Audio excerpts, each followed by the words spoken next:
How's these boys at?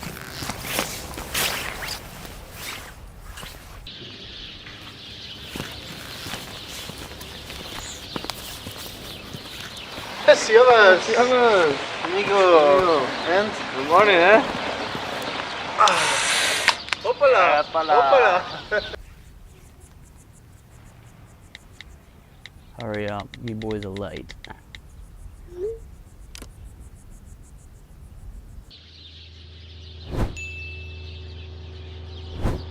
Matthias, we are late. Again? Yeah, for the photo shoot.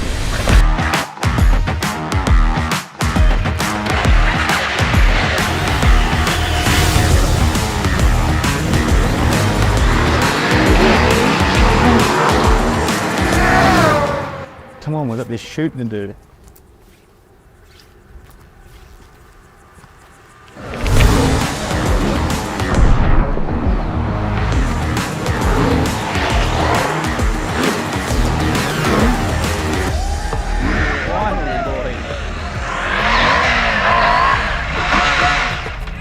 Where have you boys been? Alright boys, time to get the photo shoot done.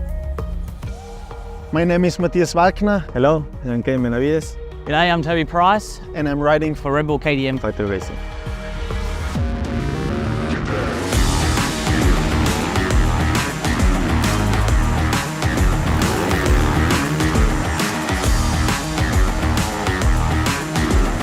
To describe to somebody that doesn't know what Dakar's all about, for the bikes, we start quite early in the morning. We're around 3, 4 o'clock in the morning, we take off.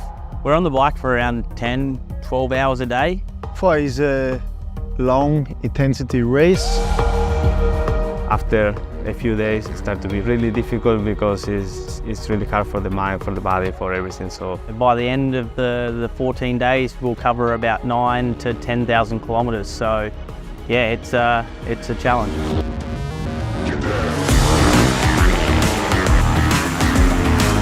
yeah, for the Dakar I prepare during the whole year. There's a lot of testing, development on the motorcycle that gets us pretty much physically ready, and we're trying to improve to make the race a little bit easier for us on the bike.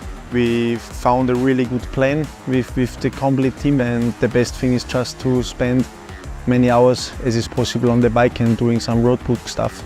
Also by myself, I mentally prepare a lot during the year. I train a lot with my psychologist. It can help a lot in such a long race, because in the end it's not always that it's so hard for the body. It also, this kind of race start to broke a little bit your mind. You can't lose sleep on things that have happened that you can't change, and yeah, you need to try and stay focused on the road book ahead and what we call our navigation tower. Yeah, we have a road book that gets placed in our hands 20 minutes before the stage. And yeah, we basically have got to quickly scan that as quickly as we can. A lot of people think it'd be quite easy, but yeah, to try and ride a bike at 140, 50, 60 kilometres an hour, take your eyes off the road and to look at the road book, you run at a risk pretty much the whole way. It's pretty wild and pretty scary at times.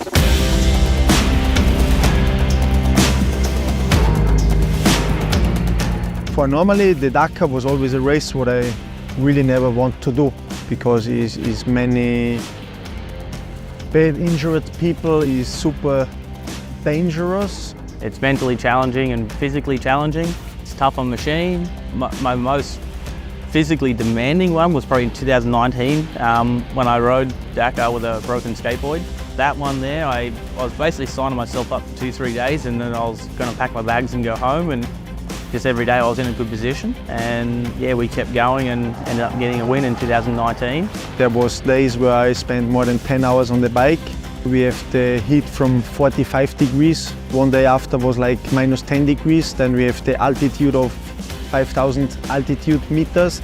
It was so tough for the head, for the body, and I never feel again that cold in my life. There is like you arrive to one point where you start to like a little bit that feeling, because this tough, hard feeling when you're super tired and then everything is on the limit is like a drug.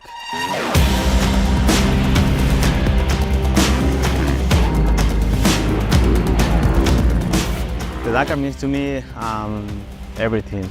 My first Dakar was in 2016 and was amazing.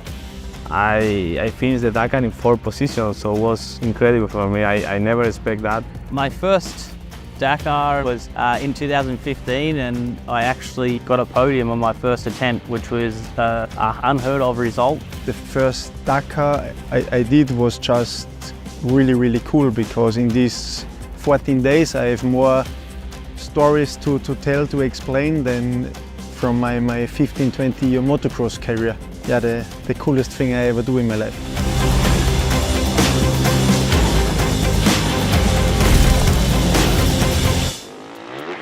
Of course, to achieve the highest spot of the podium means everything, because this should be all of our goal.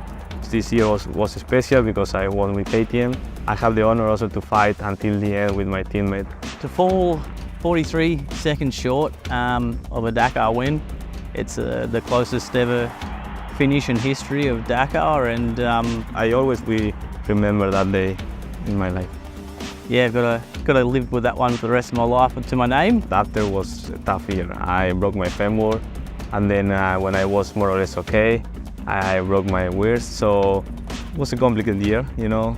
Everything happened for some reason, and I think I will come back stronger for the next Dakar. So I have to say, yeah, the last year we improved quite a lot, and I'm happy with the progress. This is my 10th Dakar I'm coming up to. Yeah, we're ready to race this one in 2024, and I need to get another win back in my hands.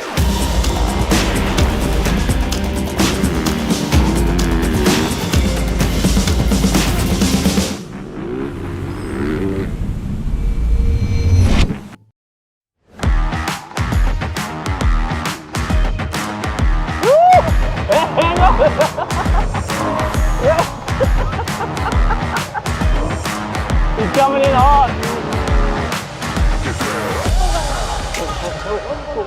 3, 2, 1, action.